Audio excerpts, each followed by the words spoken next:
Right, it's 8 o'clock on a Saturday morning. We're at Somerdale. We've been here an hour. Rain has come and gone, and it's probably going to come again. The tournament is set up. There's gazebos everywhere. All we're waiting for is everyone to come. Mark, are you ready? We are ready. It's an exciting day. Hopefully it goes well. Fingers crossed being the first one. Couldn't be done without everybody this helps. I mean, it's an amazing achievement by, again, I think we've mentioned it before, it's always the same few that do it, which is always a shame. So, but it looks like there's more people turned up for parking. So we'll get the parking done and we're ready to go. So it's hopefully exciting. Hopefully the weather's not too bad. It doesn't look like it's going to be too hot, which is great as well. So yeah, exciting times. Right, so 2 days ahead of us. This is the Green Grassroots Football Tournament. Here we go.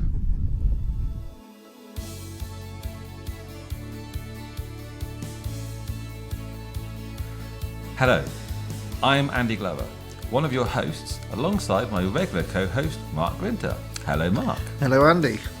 Right, before we go further, I would just like to thank our sponsor, Rachel's Bookkeeping, for all of your bookkeeping needs, and we'll actually come back to Rachel later on as well.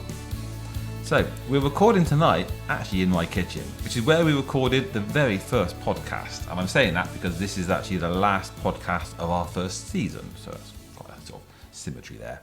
Now we're recording this here because my original idea of recording throughout the 2 days of the tournament just didn't actually go to plan. The weather on day one played a significant part, and those who were there huddling under whatever shelter they could find at 4 PM will know exactly what I mean.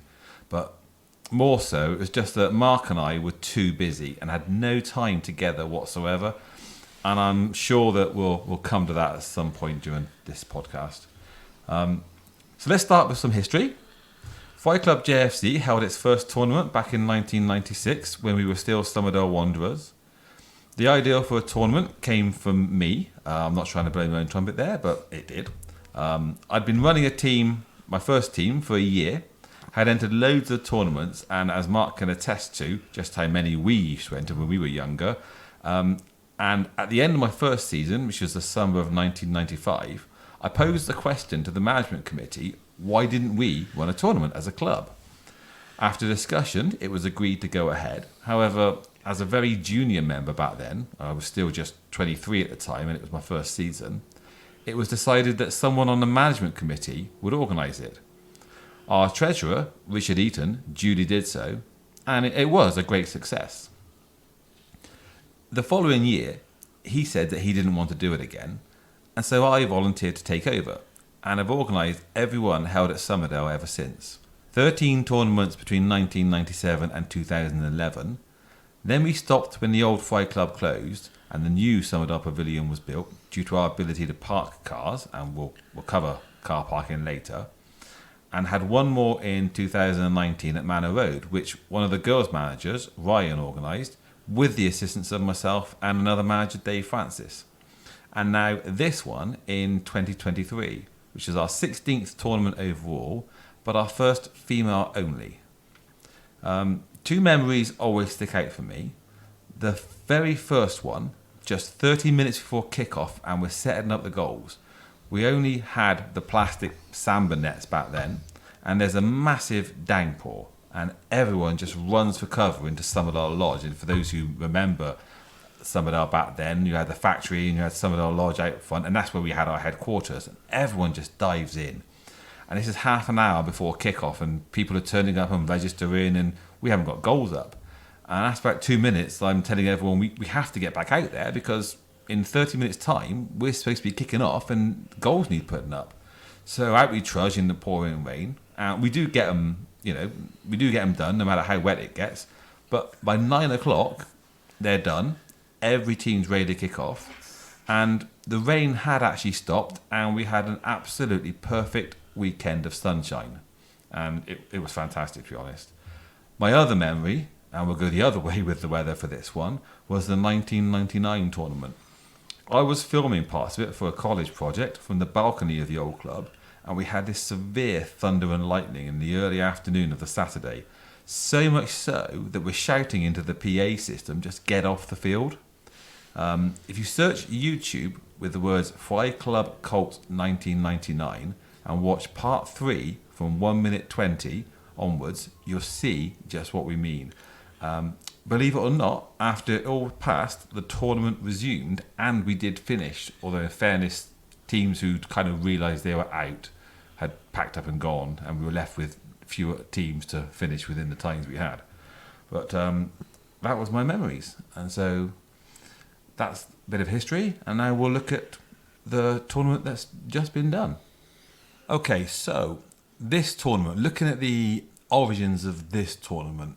So it initially happened, I spoke to you and said, why don't we do a tournament? Yeah. And that was it January?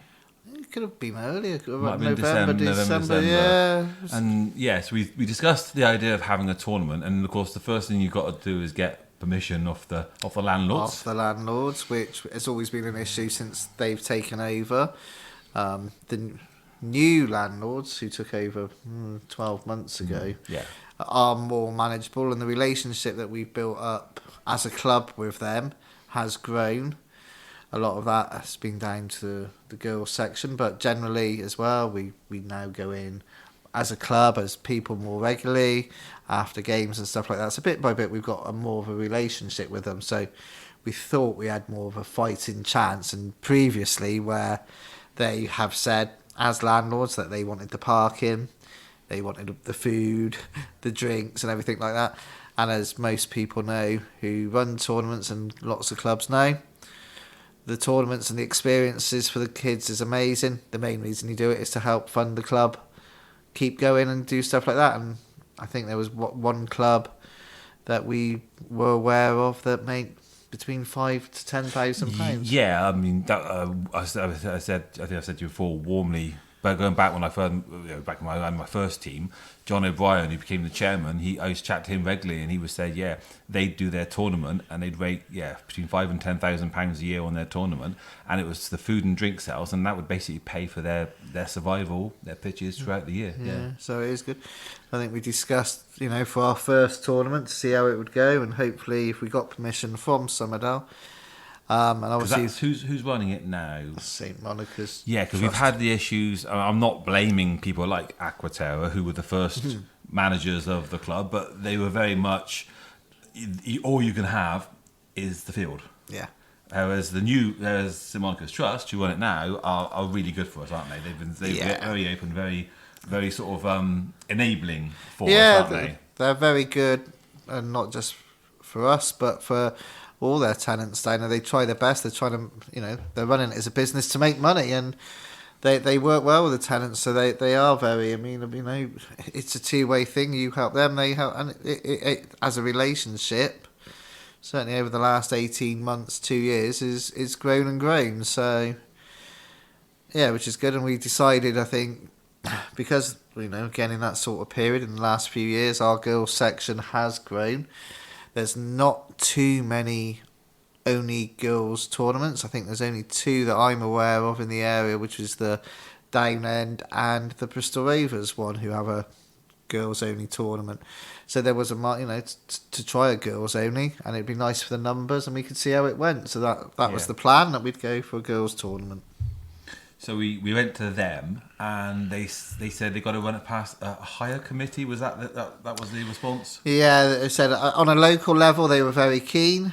Then they have to get it from the area manager, then the grounds people, because again, Somerdale is used for cricket, baseball, was being used for golf. I think if it had been used for golf this year, which has been something which has gone on in years, we probably wouldn't have got the tournament, but they decided that they weren't doing golf anymore down there. But there was a lot of other stuff that they do. They run baseball, national baseball tournaments. They do motorbike rally. I mean, there's all sorts going on down there. So they had to make sure it fitted into their timescales. B, the groundsman was happy with it to have football down there. Obviously, it's the off season. And if it fitted in, so I think that we spoke to them in January. They said we could go for it on the dates that we'd given. Well, they didn't give us dates by then. They said we'd give it, but they'd speak to them. I think the end of January was the meeting. I think that meeting then got cancelled, and eventually the meeting and the approval didn't come through till, I believe, the last week of March. Yeah, and we're looking at the second weekend, sort of the 8th and 9th of July. So it only gives us 3 months to get everything done. Yeah. But and then for us, our decision is we've only got 3 months. Do we do this? And it was 50-50. Because you had to think of everything that we had to do, and well, obviously, if we hadn't had your experience of running the other tournaments, it wouldn't have happened. I think for me, what tipped it was the change in technology. Because I can remember organising those tournaments 15 years before, and I had a list of how to organise a tournament, what you had to do, and I went through it, and I was able to scrub half of the things off because it's, post out letters, write out your fixtures, post out acceptance here. All that's gone now. It's very much all send out the emails. You got your fixture apps and everything else. So actually, taking all that into consideration, I wouldn't say half the time, but it was like it's a lot quicker now. All the managers are on WhatsApp group with their age group managers. We can get this out quickly. If we can, then actually we can do this. And I think that was the sort of the discussion I had with myself, sort of thing, as to can we do this in time? And it was like, yeah, let's go for it. Yeah,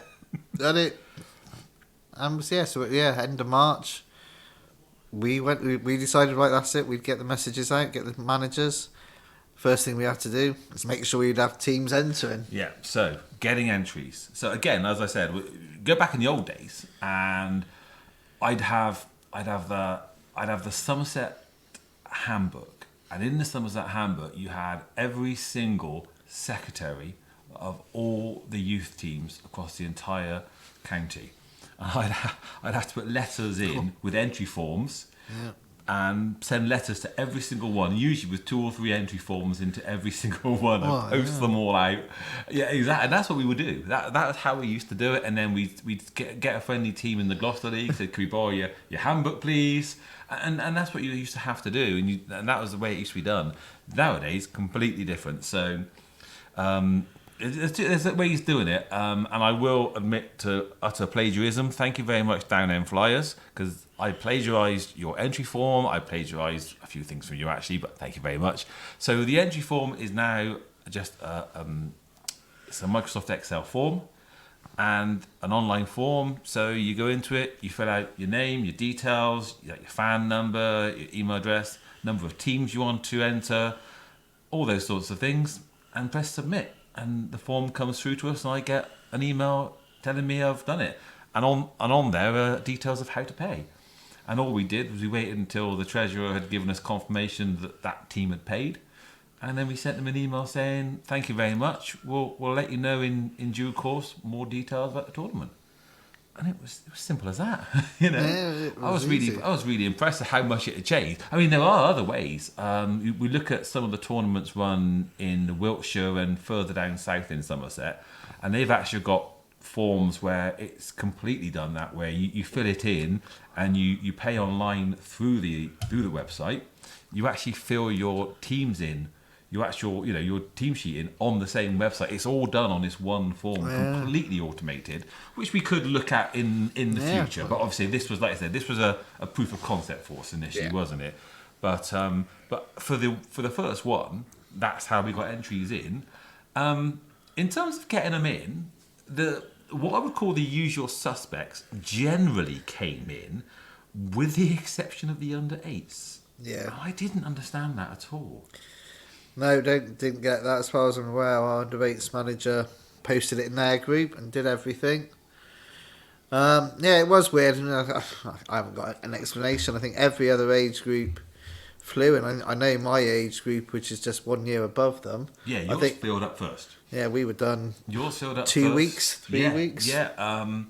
Mine, I think I was 1 or 2 teams away, but I knew that I would get them because I hadn't pushed my age. Mine's the under 7s, by the way. I hadn't pushed mine simply because I was concentrating on trying to get all the other teams going, but I knew that once I pushed it, I would get them in, and I did in due course. But It was the older ones that came in later on. It was the 12s and the 14 and the women that did fill in last. But once Kelsey, our women's manager, pushed it, in the end, we could have probably ran a second women's tournament. The number of teams that finally came in saying, "Is there room? Is there room? Is there room?" We're like, "We're really, really sorry, it's full," you know. And yet, the youngest age group after mine, the 8s, yeah, we had 6 teams, and we only asked for 10. I mean, I thought 10 was a good number to go with. That feels a morning session, and excuse me, it was just bizarre. Yeah. That's the one. That was the one that usually fills up the young ones. does normally go quickest. So that was bizarre. And as you said as well, for girls' age group, we picked that weekend because there were no other girls' tournaments around. And people who don't understand this, you look at boys' tournaments, and most weekends in and around a 20-mile radius of Bristol, you'll find 3 or 4 boys' tournaments every single weekend from June and halfway through July for boys, right the way through. Yeah. Whereas for the girls, it's quite literally that weekend it's Downend, this weekend it's Ashton, this weekend it's Brislington, that weekend it's St Nick's, this weekend is going to be Fry's, you know, that weekend is going to be Bristol Rovers, and that's quite literally it. That's why we picked that weekend, because there's so few. We were able to do one. Porter's Ed as well. I put them in, but it's quite literally that's all there is. It is weird. I mean, the only thing I could potentially think, because we were late, and for the girls, like I said, because there is less, but I think there was the Downend one 2 weeks before ours. The week after ours was the Ashton one, I think, and then the week after that was Bristol Rovers. And then that's it, isn't it? So that was it. Potentially we got the Whitchurch one in August. Oh yes, we've got Whitchurch coming. Yes, but I do wonder, maybe for that age group, if the teams had already signed up for Ashton and Bristol Rovers, whether they thought 3 weeks in a row, potentially was too much. I don't know. But then saying that, the week after the Ashton one, that they struggled with certain age groups. So it's weird. That was the odd one out. I mean, all the other age groups filled up, and like you said, I think in a lot of the age groups we had teams on waiting lists. Yes, so we did. We had waiting lists. Not as big in the end as the women, but at least 4 out of the 8 age groups we had a waiting list, which was cool. I actually put on my group once I had enough, so I didn't have any more entries. So they knew in my age group not to apply. Same with mine. mine. So I probably could have got more teams in, and if I'd have been pushing it and had a waiting list. So, but that was really good. So we got the entries in, and I think we had all the entries in, because we in the end we pulled we sort of kind of cut it, didn't we? In terms of the under 8s, we said no, we're going to call it there, because we actually worked out that with 6 teams in, it would work out that they'd have one group instead of the 2 groups, and they still have the same number of games as they would with the 2 groups in terms of how we were running it. They still get the same amount of games or amount of time we were going to give everybody. So we decided to call it there about, I think, 2 weeks beforehand. About that, I think. And we'd already had everyone else in probably about 2 weeks before that as well. So a good month before the tournament, we had all our entries in, which I thought was really good, considering we only had 3 months to organise it. I thought it was amazing, and that gave us that month then to know, to start everything else, to get everything into place. Well, everything else finalised. Yeah. We'd obviously been working on a lot of other things, one of which was trophies. Yes. So as a club, we use Fountain Trophies in St George. Shout out to Fountain Trophies. They are brilliant. If you want your trophies, go to Fountain in St George. Very, very good. We went with these 2 options. Because we decided to run both a cup and a plate, we decided we're going to go for a cup with some slightly better medals, and then the plate with slightly lesser medals, and then a third set of medals, which were the participation ones, and Fountain were absolutely fantastic, gave us everything we wanted, everything we needed on time. It was just a matter of letting him know how many we needed, what style, what colours, and it was easy, really, wasn't it? Oh, you organised it with them. But he always has been. Presentation, because you'll know. Trophies are fantastic. They're good quality. We use them for our presentations as well. So no, always come when they're due to come. So amazing. We definitely use fountain. And it's just a matter of letting them know how many we needed, and it was just the organisation. That was an easy one to do. Another issue you have to do is paying for it. Yes. Sponsorship. Now, going back to previous tournaments, we would occasionally go up and down like the high street and say that we're doing a program. Do you want to put like an advert in the program, like a half page or a quarter page? And one or two would, but we wouldn't get a lot out of this. But in fact, the podcast sponsor, thank you again, Rachel's Bookkeeping, she made it her mission to get sponsors for as many of the plates and cups as she could. And I think we were only 3 short, weren't we? I think she did an amazing job, and people like Rachel and what she's done, clubs, and you're so lucky if you've got somebody like that who does put us heart, soul, 100%, gives everything, and to get 13 sponsors, I think it was 13. Yeah, out of the 16. Which is, it's phenomenal, and an amazing effort, and because we can't sell food and drink, we're basically in the past we've always relied on entries and program sales. So to have that extra as well was phenomenal compared to what we've always had. You say that clubs need something like that. I go back to the first 10 tournaments we did. We had a lady called Kerry, and she's like the previous version of Rachel. It's exactly the same. It's exactly what she did. And you need that person. You do. Who's going to go out and do those things and be there on the day, running this, running that. What do you need me to do? Yeah. But without that sponsorship, I mean, I think we've turned a profit, which is fantastic. We still would have turned a profit, but not to the degree we would have, because I'm not going to broadcast the sponsorship. This is club finances. I'm not going to broadcast club finances on the podcast, but this has been the most profitable tournament we have ever run. Yeah. So 1, that's fantastic for the club. But 2, I'm quite proud that the girls have done that. Yeah, I mean, it is an amazing achievement. And I said it's all down to yourself, Rachel, and the people that were involved. It's for where we were to run this tournament and to be a thing is phenomenal, and it gives Fry's JFC a platform now to hopefully go and expand and be bigger now. Yes, absolutely. So you've got your entries, you've got your trophies, you've got your sponsorship, but on the day, nothing works without referees. Now, we were fortunate. Very. Because this year, we've put, I think, 6, maybe 7 of our players through the referees course.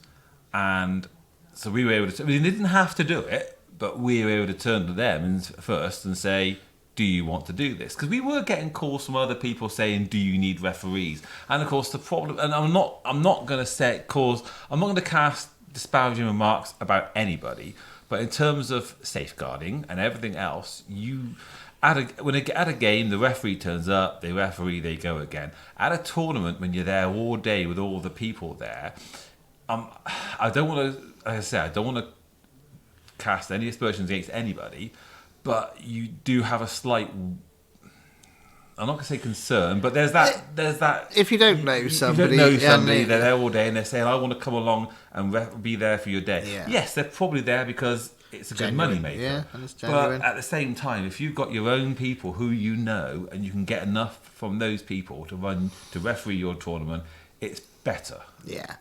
I mean, it's like I said, it's the safeguarding issue, it's everything like that. And as I said, if you know the people, again, it's something less you've got less to worry about because you know everybody who's there. And as I said, we were so fortunate.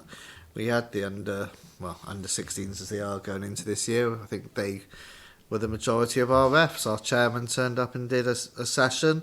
Yeah. I refed, you refed, James Linden refed. I mean, the only reason we had to ref, really, I mean, the chairman refed on one day, he helped out with one, but the only reason the 3 of us had to ref was because of the ladies. Yeah, the ladies. All the rest were done by the boys because they were the right age group. they simply couldn't referee the ladies because of their age. Yeah, That's the only reason. And Otherwise, they would have been able to do everything, wouldn't they? Yeah, and they were fantastic, and they refed all the games brilliantly. Yes, they did. I don't think we had. I think the only complaints we were getting off anybody were the ladies, who are that slightly bit more mature and more demanding, shall we say? Or maybe it was because us as adults were refing it. Maybe if the kids were refing it, they wouldn't have moaned. Well, There might have been the quality in the refereeing. Who knows? Who knows? But the boys were absolute troopers. They really were. All the referees, especially, and I've alluded to it in my introduction. That Saturday afternoon when it absolutely belted it down. Yeah. And just like, I mean, the girls themselves who played that Saturday afternoon, wow. I mean, we were all huddling at that control tent. I mean, you had parents, you had volunteers. I mean, we had parents of one team just trying to shelter under the front of it. Yeah. And then there's girls from that team stood out front just jumping around in this absolute hammering rain, laughing about it. We were like, are you nutters? And the lads were out reffing. And the lads were out reffing. And so they were absolutely fantastic. Yeah. So the other thing that tournaments won't function without is volunteers. Now, we initially had an idea to get, I think, was it 20 per day? 20 for each session, I think, wasn't 20 it? for each session. Yeah, So ideal. morning session on a Saturday afternoon, and then 20 in the morning, 20 in the afternoon, and then the same on a Sunday. We didn't come anywhere near that in the end, did we? No. And we held a Thursday beforehand. We held a meeting at Somerdale, and we were like, "Come on down. We'll give you all instructions." And when I came down, you were very disappointed. I know that hardly any had turned up. Although when you worked it out, most had worked out, turned up just at across the different time periods, and so they'd come and gone. They had, but not enough. Or we didn't think not enough. No. But I think come the end, it kind of worked out. You Yeah, probably could have done with more. certainly could have done with more at the end of the days. At the end of the day, certainly. But one of the key issues is car parking. And they were brilliant. And I think as it turned out, for the number of teams we had.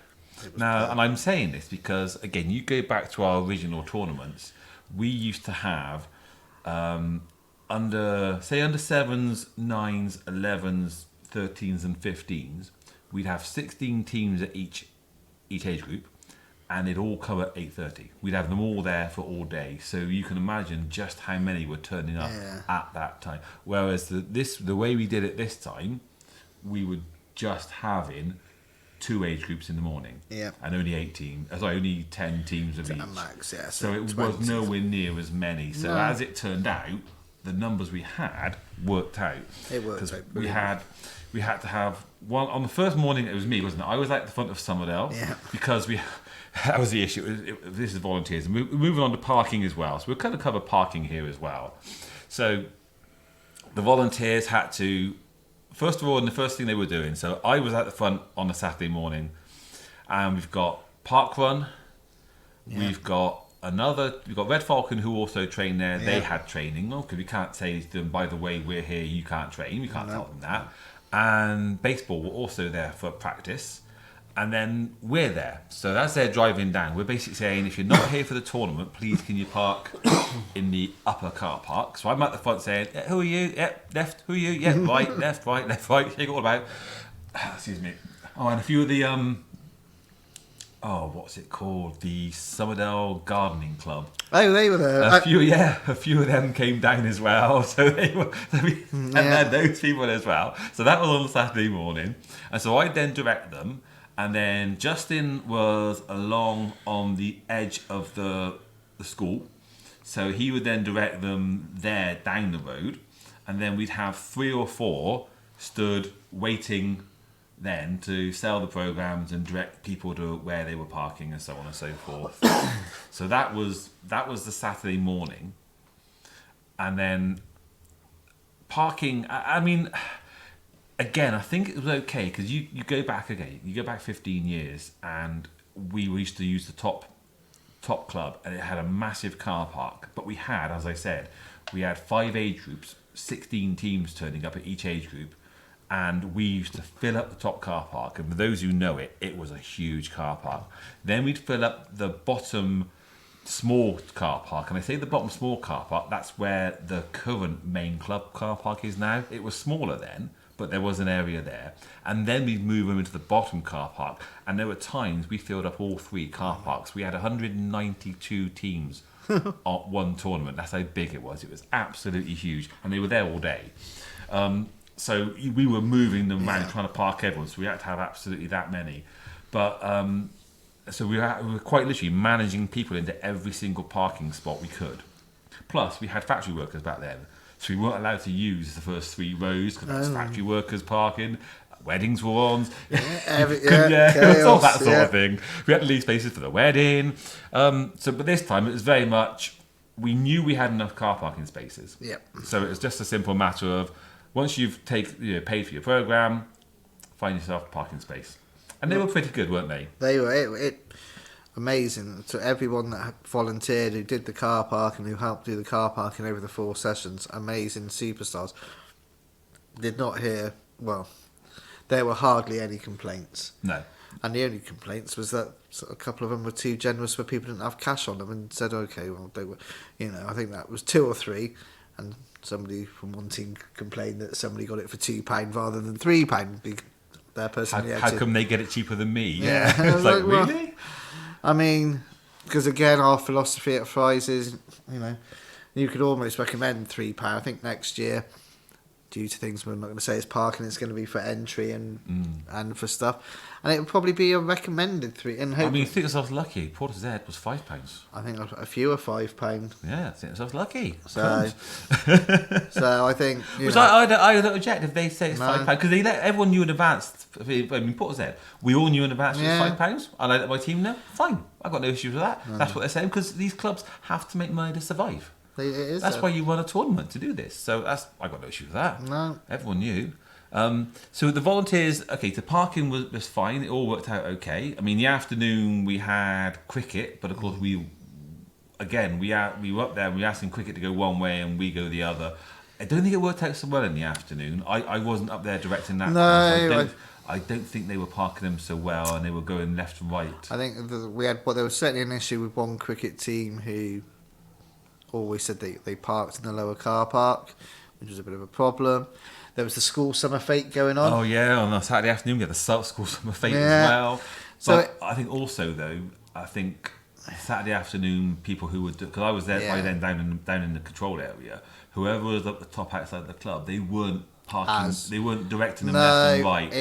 Something did go wrong, and again, you look at anything. Well, we'll learn on that. It's nothing because obviously the bottom car park, they didn't have to go via the cricket pitches. When they were being parked at the top one, they were literally walking in between 2 cricket pitches going on. So by the time that was something else. But again, I said it's all a learning. It was our first one. I mean, hopefully we got the dates in. The next one in early, and we can maybe organise something with cricket. Some volunteers, and then what we asked the volunteers to do then, especially certainly on Saturday morning. I don't think it works so well on the Sunday. I don't think we have so many volunteers on the Sunday, but we asked them to then basically go round the pitches and just be support certainly for the referees, because they were younger.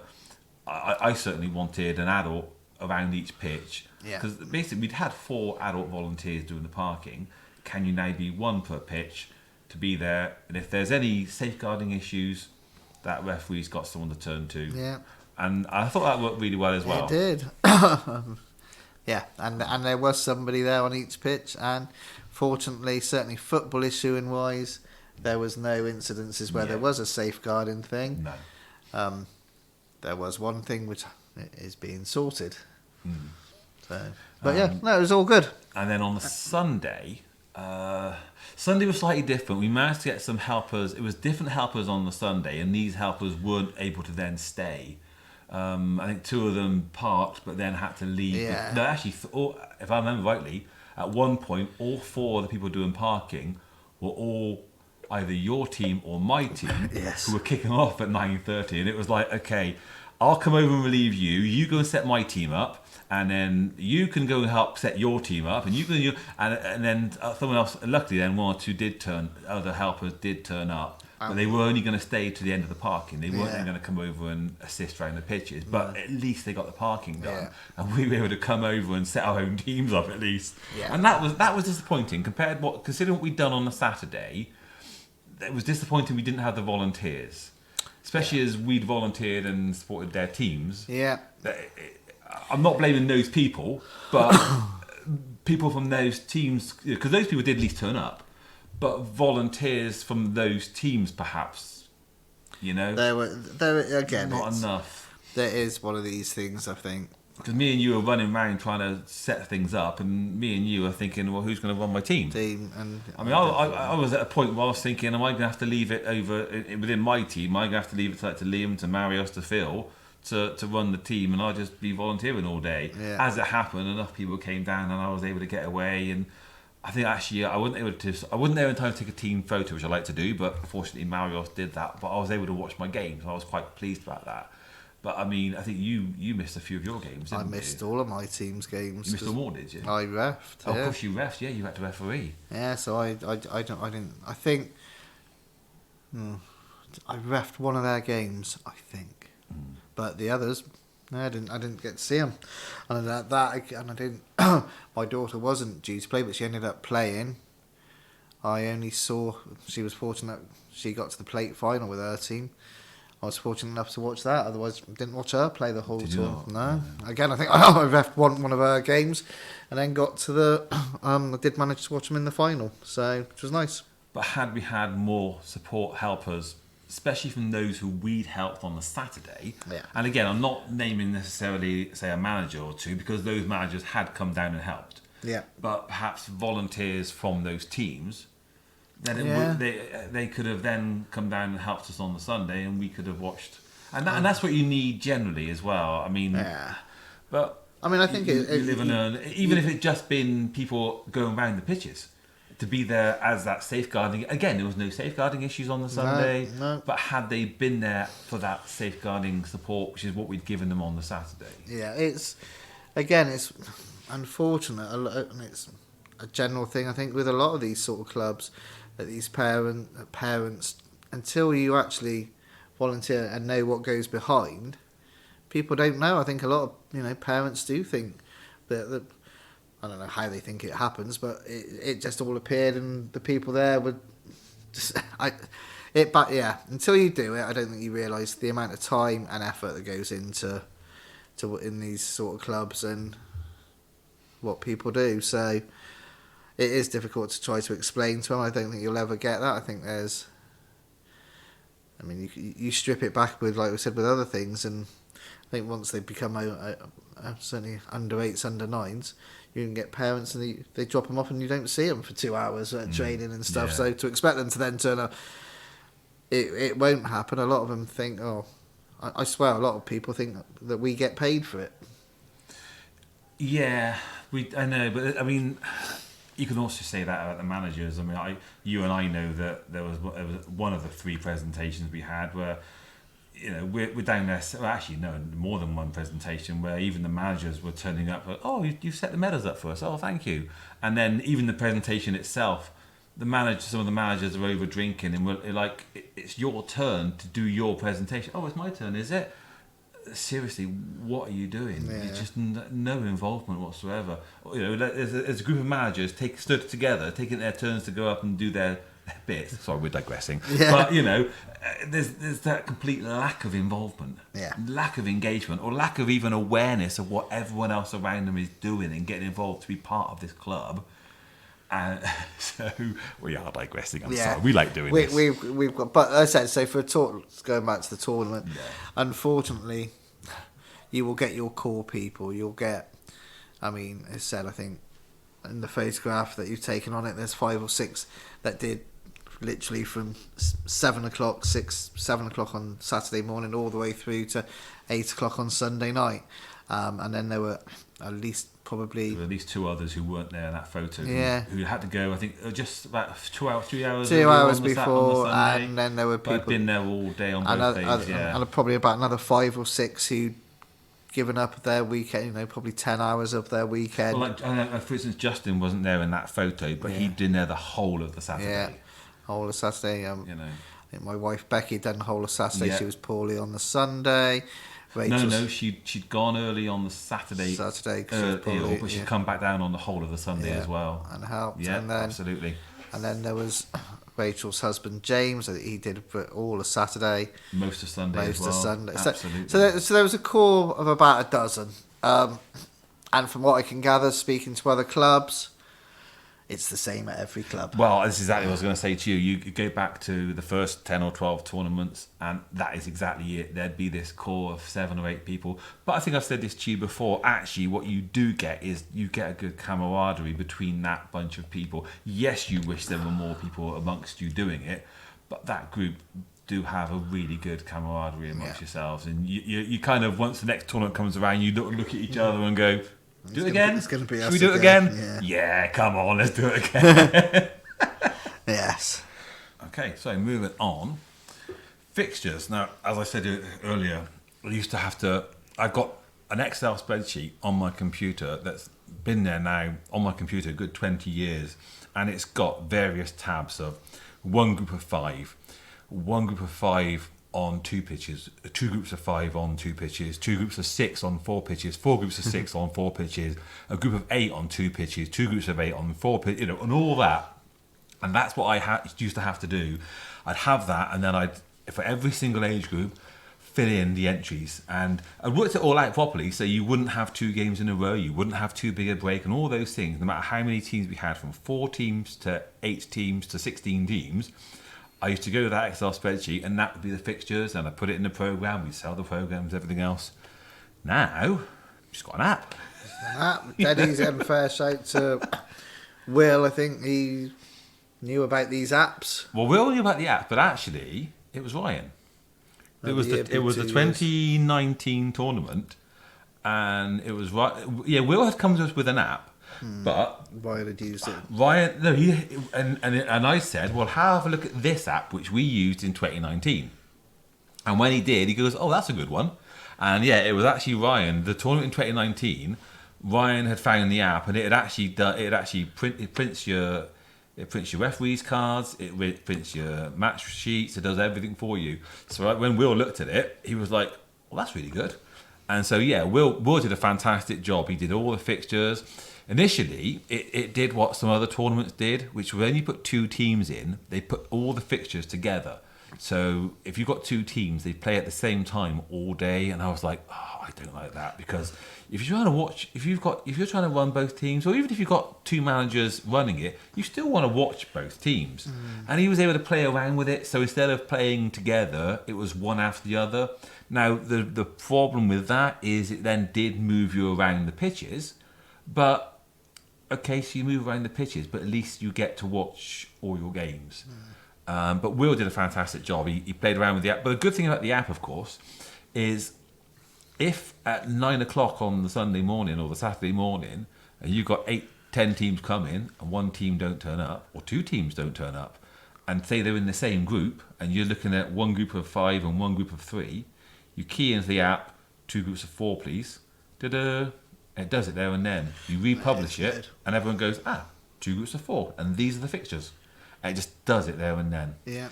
I can remember going back, and at one tournament, and we had 1 group of 8, and another team had turned up, and it was completely my fault. I just missed this extra team.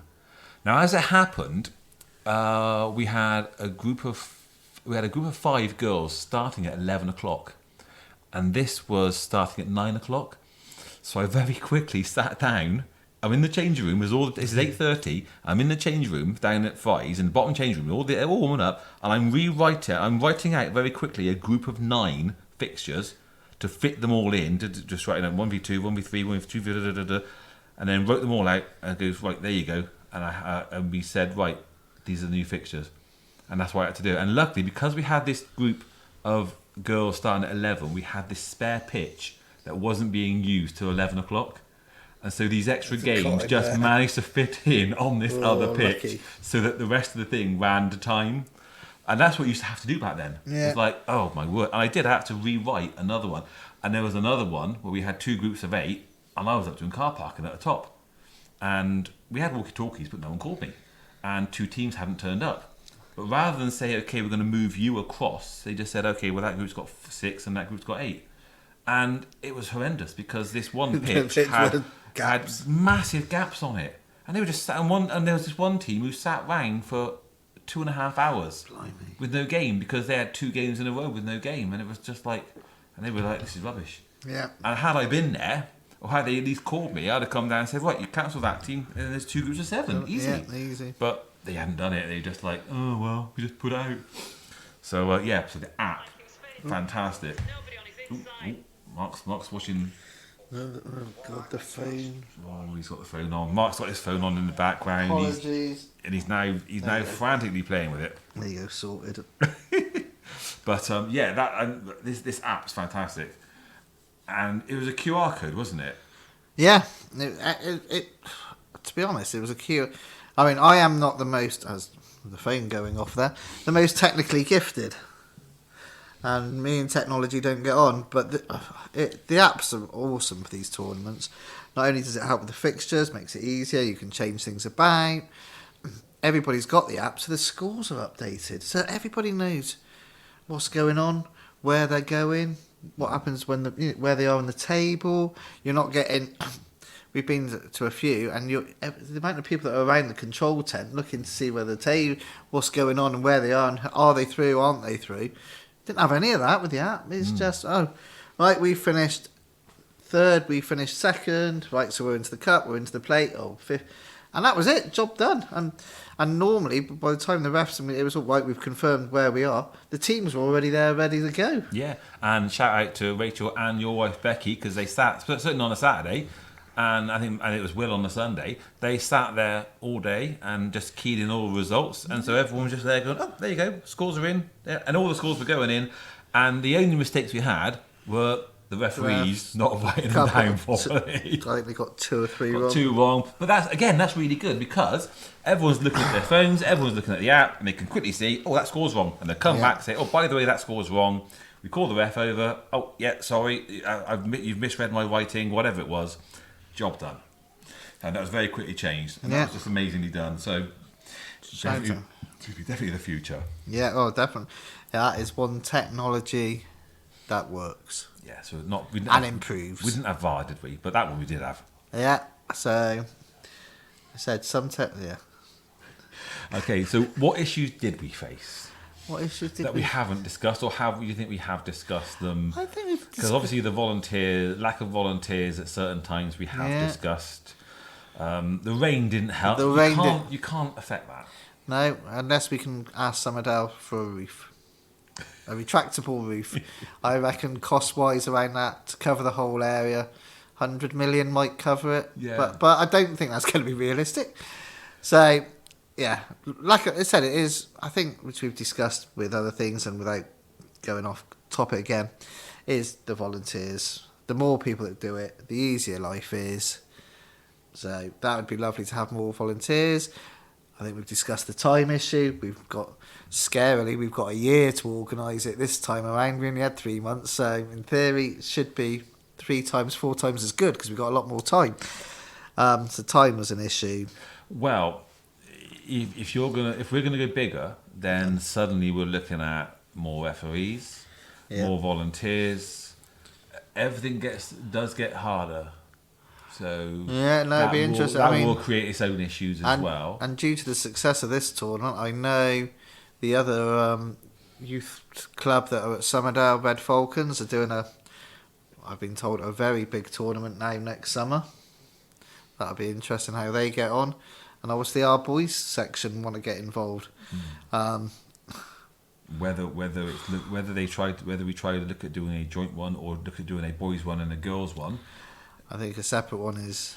Yeah, because I think that's the problem. Our weekend, I know there's at least, again, as I've said before, 3 other boys ones at the time. Whereas when we used to run a boys tournament, it was always the last weekend in May, that bank holiday, and there was never another boys tournament around, which is why we always used to go that weekend. Yes, you might lose out some teams because it's the bank holiday, but we never had problems filling it. There's always enough teams coming in, and that's why we always chose that weekend for our old tournament. So I think that would be, for them, that would be the better option. Yeah. But again, if Somerdale were to do the pitches at that time of year. Again, we're there at the thing though. Heading into August, by the time it gets all set up and things, the boys, I think, unfortunately, if they haven't got it organised, In the next month or two, it won't happen. I tell you, we did have some other issues actually, because we were so late doing it. We had to be right out in the fields, which meant, as we said, there was cricket on. So in terms of toilets, yes, in terms of it's not the our food, issues as such. The food, toilets. drinks, Everyone had teas, to coffees. walk on a Saturday afternoon between or round. Well, they tried to walk between. We had to stop them, but around the cricket squares, circles. But the rest of the day, you're still having to walk a good 100 metres? 150. And so Somerdale Pavilion would have made a lot more. They would have made more at their bar with their teas and coffees if we were closer. They didn't take as much, unfortunately, but there's also an issue for us, I think, because I think reputationally, it doesn't look so good for us that we were so far from toilets and amenities. And I think that was some of the feedback they were getting is you're so far from drinks, you're so far from toilets. And I mean, it was an issue of us because we were so late, that's all we could get. Yeah. Now, hopefully, by going in so early and Fry's Somerdale seeing just how much people there, what they can do, we are going to say it needs to be right outside. And they can do it. I mean, it'll all be down to the cricket. I mean, it is the joys of sharing. There was not our tournament. There was a weekend after a boys' tournament with Bitton did it. So they cancelled their cricket and stuff like that, and they had car parking. They even run more unfortunate car parking on the grass and stuff. So when the cricketers went back 2 days later, because it had chucked it down it's obviously been raining a lot in July, it was all cut up. And as far as I'm aware, they've had to cancel 2 weeks of cricket after because it was just a mud field. Yeah, that's the problems, So I mean, and again, so it's not just Somerdale and Fry's. A lot of the clubs now is shared. People have got to make money, so it is with cricket, it is with other facilities, it is being used. So I can remember. I think Nicholas Wanderers used to play there, Dundridge playing fields, and I can't remember if it was Nicholas Wanderers tournament, but there was one year there, and it hammered down to the point they cancelled the Sunday completely. And on the Saturday, people were worried because it was all parked on the grass. If you've ever been down Dundridge playing fields, down just through Hannam, up the hill to the lights, turn left down the hill, there's the playing fields. And the car park is big enough for 30 cars. Yeah. And they're doing this huge tournament, and you're on the grass. Yeah. And it hammered it so much that you're like, am I going to be able to drive out of the office because wheels are spinning on the grass? I heard that the Sunday had been cancelled, and that can happen as well. It happened. The Mangotsfield tournament, the weekend just gone. The Sunday morning session was called off. Really? Yeah, they did. So that was 2 age groups, I think 3 age groups. Obviously, they've been planning it for so long, and they lost. So, I mean, hopefully they managed to cover their costs because the other 3 sessions went on. But yeah, unfortunately, poor Mangotsfield, they have all issues at Pomfrey Hill, and again, being a public playing field and stuff, I know they've had cars drive over their pitches, so then to get bad weather. But again, they share with cricket as well. So anyway, so setting up itself was okay. Yeah. We had no issues with it because you were down there, I think, on the first day at 6:30. 6:30. I was there at 7. It could have done with a few more people in terms of making it go quicker, but I don't think we had any issues. We were there. We were there and ready. We were set up by 8. In fact, I think the first car, because I was at the front directing traffic into which car park, and I logged that first car, coming in at 8:20. Yeah. And we had told them to be there 9. Bear in mind, I say 8:20. Register at 9 for a 9:30 kickoff. 8:20, the first car turned up. Yeah. But Mark was there at 6:30 and I was there at 7. Yeah. I think Will was there at 7. Rachel was there at 7. One or two others were there. We were there setting up. Marios. So yeah, and Phil. but it went okay, didn't it? Because we set up a few gazebos, control point. Respect barriers, Dave in Summerdale Pavilion was really good, really helpful to us, especially on the Saturday. I really have to apologise. I don't know the name of the lady who helped us on the Sunday. She was excellent, staying late to keep open for us to put things away. But no, setting up was really, really good. Just again, the only issue was just the distance. We had to carry everything down. Yeah, that was a problem. Which so I suppose the issues and stuff with another issue, I suppose, was unfortunately lovely Summerdale. And I think everywhere, obviously it was so wet in July, but June was so dry. Where we wanted the 4 pitches, we had to have 3 pitches were close to each other. Because where it's been so dry, there was cracks everywhere. So obviously the safeguarding of the players to make sure we didn't get any injuries and stuff. The 4th pitch was a good 75 metres away from the other 3. Yeah, it was. But that we wanted four little squares. Yeah, but again, that was unfortunate because of safety of. Yeah, because our initial thoughts, if I remember, our initial thoughts were going to be this square of 4 pitches with the control point actually bang in the middle, wasn't it? Yeah. And I do it, so we were right in the middle, looking at everything, seeing everything, or either that or at the base of the 4. And in the end, we had one to our left, another one beyond that, one out in front of us, and then the 4th one kind of off to our right, slightly behind us, but sort of like you said, 60, 70 metres away. It wasn't ideal. But, I mean, it worked, but it was done, like you said, for the safeguarding. It was, for safety and one of those things. So. And we had buckets of sand. You can remember buckets of sand. I was down there on the Friday. And that was a waste of time, but I won't be doing. Well, you were after the rain that came. I must have washed it all away on the Saturday afternoon. So, but yeah, it was good. So the setting up went really well, and again, everybody who turned up early gave it the time fair show. I mean, I've had a gazebo since we were under 7s. Yeah. I set mine up. Will set his up. Mine was in the bin by the end of the Saturday. Yeah. Will's had to take his down 3/4 of the way through the Sunday and take one of the legs to somebody he knows who can make a replacement. That's how bad the wind was. It was shocking, and I don't think we've mentioned yet, but a fair play to Nikki from our the under 11 girls. She did her tombola as well. Oh, Nikki was fantastic. Yeah, well, Nikki's husband was there helping. Yeah, he was brilliant with his van, got the tables and did parking. They did parking all day, volunteer. But Nikki was absolutely fantastic, wasn't she? Yeah, amazing. Because not just running the tombola, but helping out in any way she could. Yeah. So absolutely shout out to Nikki as well. We haven't mentioned her. But ran tombola both days, but not just that. Just said, anything you guys need, she was there for. Yeah, a fantastic person to be part of it. So she was there really early. So that was setting up. Right, so running the day itself. I mean, I think it went really well, didn't it? Yeah, I think we've covered most of it.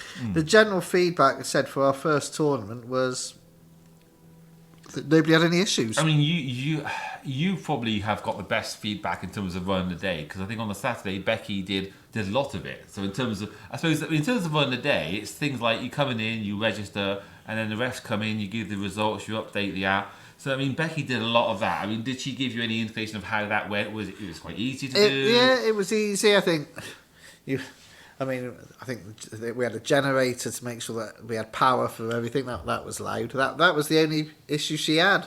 I think they had with it. It said it just went smoothly, and I think you could gauge that by the only time the control tent was with people was when it chucked it down with rain. Yeah. When it was dry, there was nobody there. Yeah. Yeah. At any point, we had nobody there asking questions. How's this? When's this? I think generally most teams were happy with the waits between games.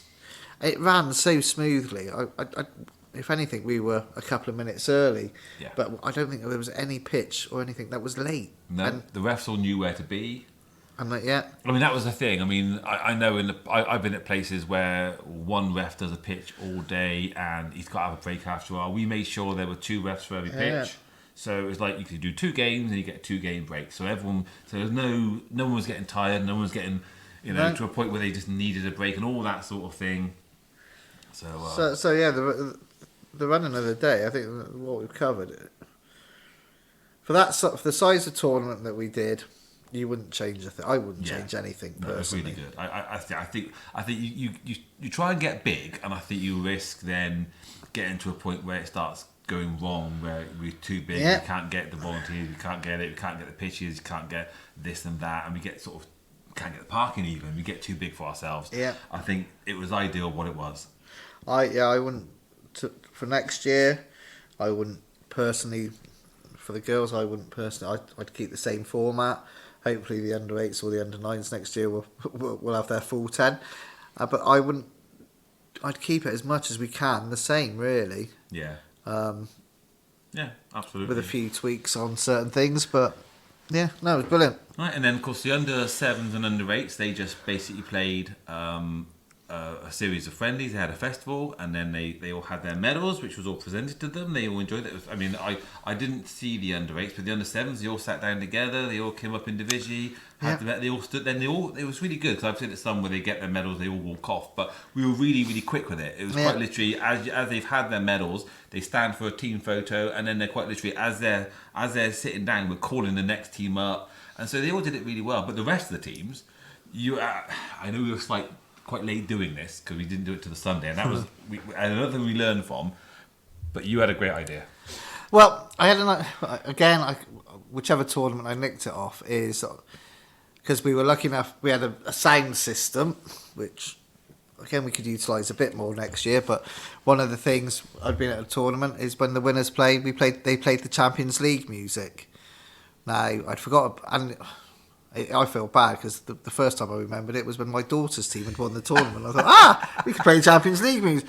And that was on the Sunday. That was on the Sunday. I'd forgotten about it on the Saturday. Complete. Yeah. And she was the first team on the Sunday to win it. And I was like, well, yeah, we could do the Champions League here. And that was good. The presentations, I think we got right. I think. Yeah, because you were really. It wasn't just about well done. You were actually really, really enthusiastic. You were timing it all really well.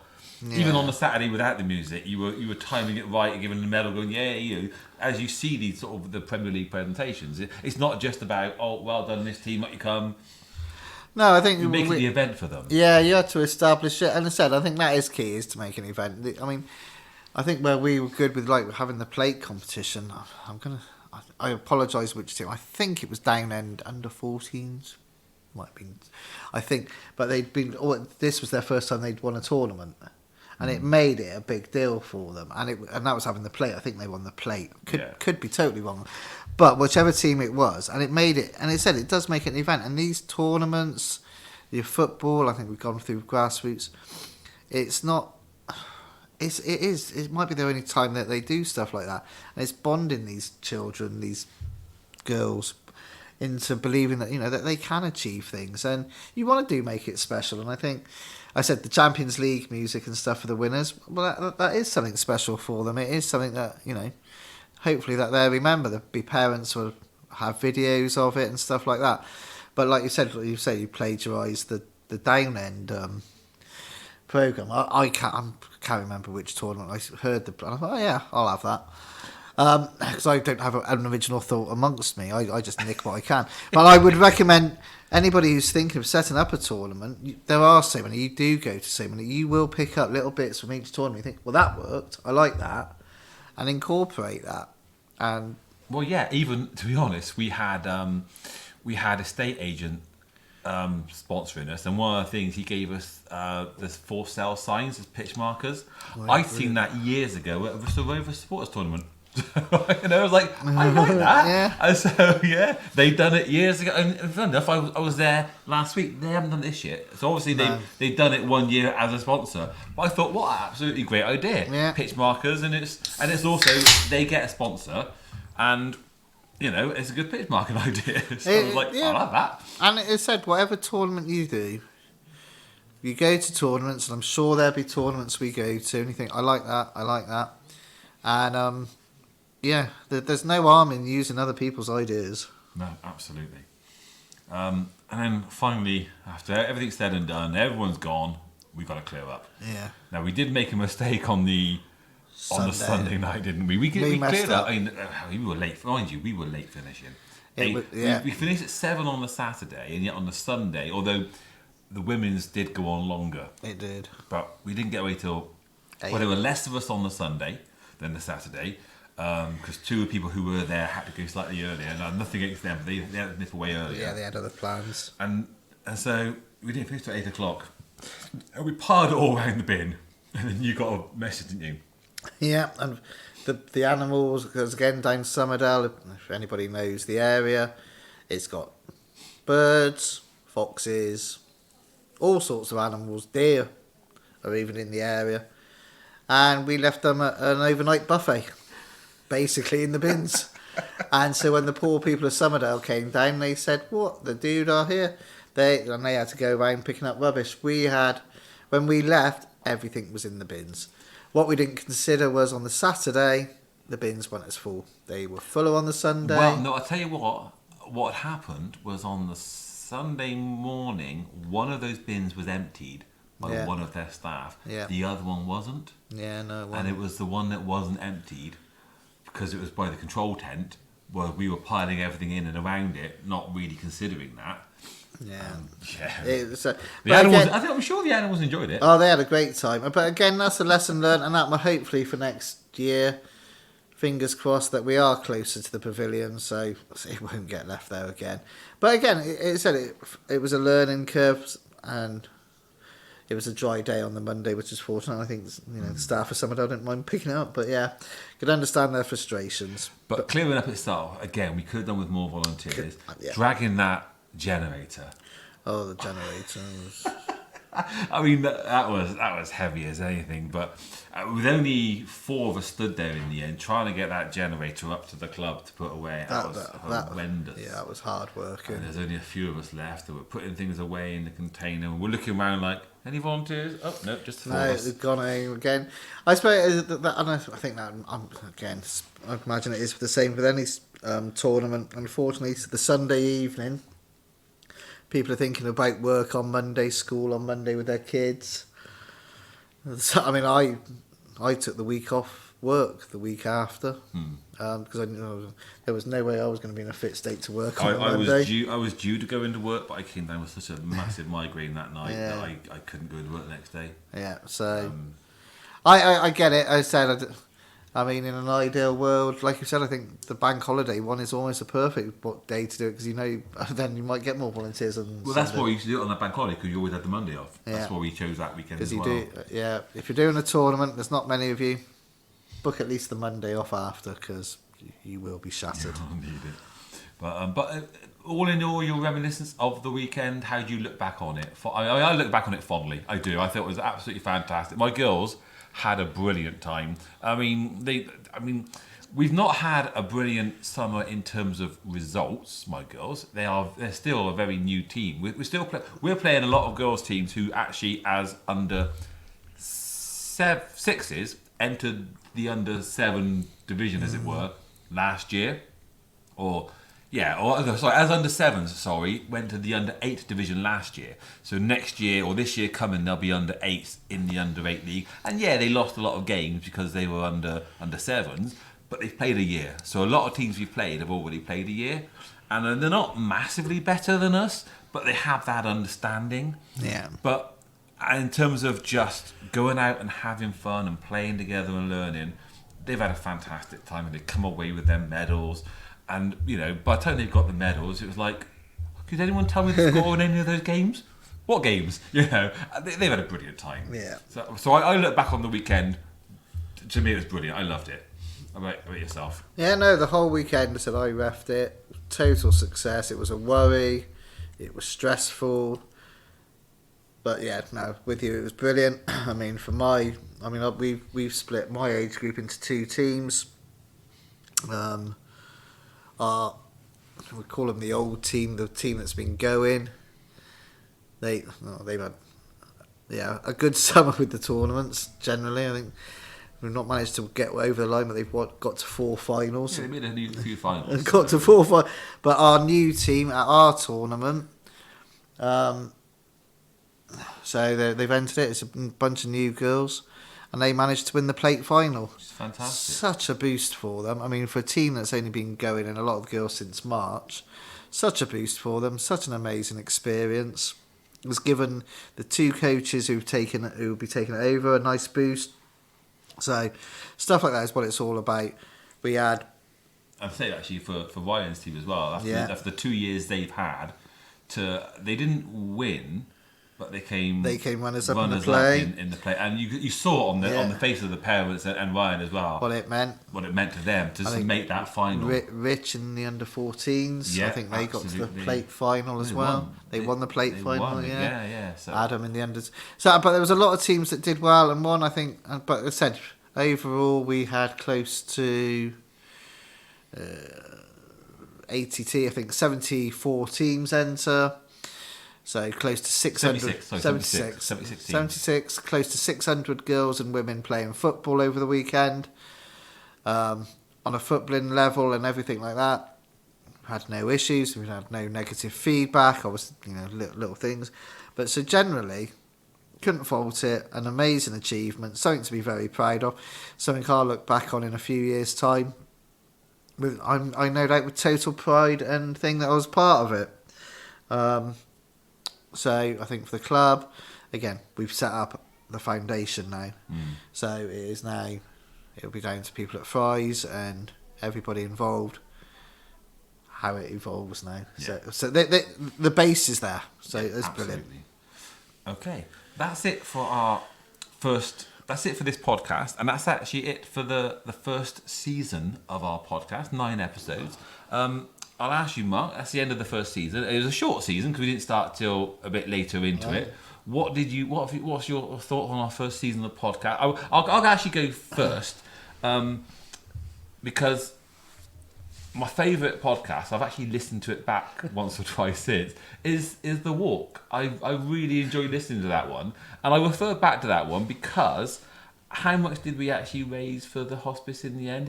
Was it over 3? Over on the day, over £3,000, and obviously 50% we raised for the club as well. So I think in total £6,000 was raised. Plus what Gaz has done with his day. He did a tournament himself. Yeah, and other things, and we did So I think in total for the hospice now, Fry's we're running at about £7,200 we've raised.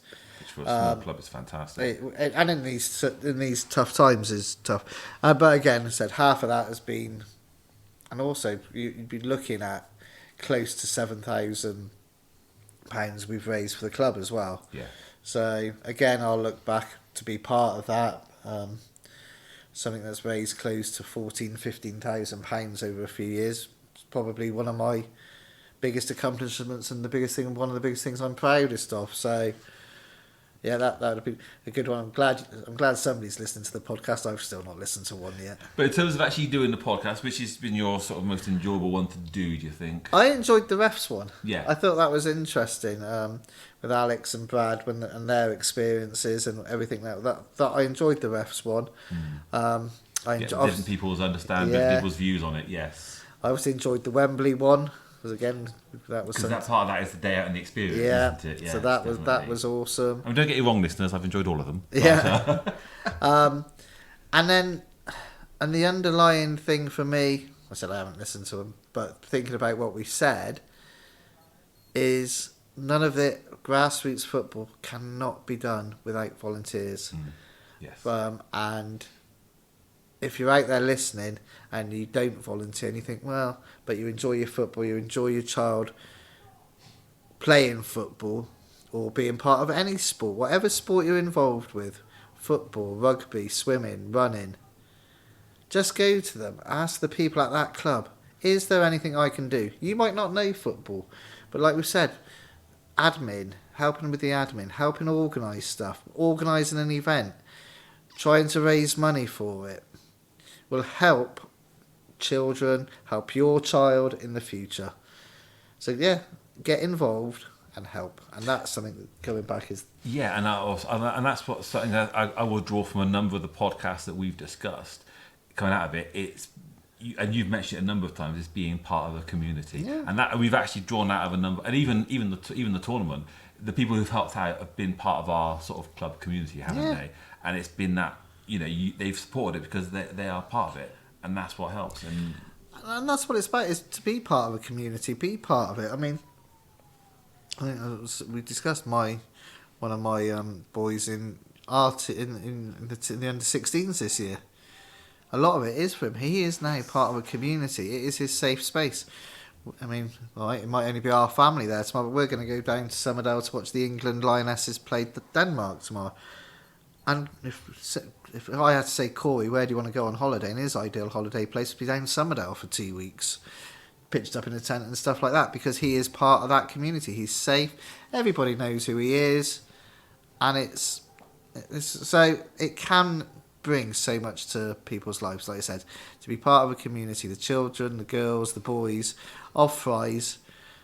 So hopefully they've got an understanding of, say, the Children's Hospice Southwest. And we are hopefully getting a reputation as a nice, friendly club. Are we a club that wins top of the first division in every age group? No, not by a stretch, because we're not. It's that. If any manager or any person involved, if you want to get involved with, and you want to put on your CV that you won the under 13's third division title, then Fry's JFC is probably not the club for you. If you want to be part of a community, enriching people's lives, then come on down and help us out. We'd love to see you. Yeah, absolutely. Brilliant. All right, that's it, Mark. Thank you very much. That's the end of That's the end of the first season of the podcast. We're going to hopefully come back probably in September. I know that I said at least one of the ideas the secretary has mentioned about doing one about the process of getting the season going, and he's even talked about doing a video cast. I know it's a brave new world I out would there. not be involved in a video cast. Technology is a brave new world. It's astounding. But even if not video, then he talked about a podcast about the process of getting the club into position to start the season as one we could possibly talk about. But that's it for the summer. I hope you all have an enjoyable summer. Mark, thank you so much. It's been an awesome 9 episodes in my view. Listeners, I hope you've enjoyed it. If you have, send us an email telling us why you've enjoyed it, telling us ideas what you'd want. If you haven't enjoyed it, contact some other team. Mark, thank you very much. And thank you, Andy, and thank you, listeners. As I said, hopefully you've all enjoyed it. Have a great summer, and see you in September. See you in September. Okay, you in September. Yep. Awesome stuff. Don't forget, you can email us your questions, comments, random thoughts, anything you want to share with us at greengrassroots@gmail.com. We are on Twitter at Fry Club JFC, on Facebook, which is Fry Club Junior FC, and the club website, which is www.fryclubjfc.co.uk. You can type out a review on Apple Podcasts, and if you like us, then please give us 5 stars on Spotify. You've been listening to a We Haven't Got a Clue What We're Doing production, produced and edited by Andy Glover.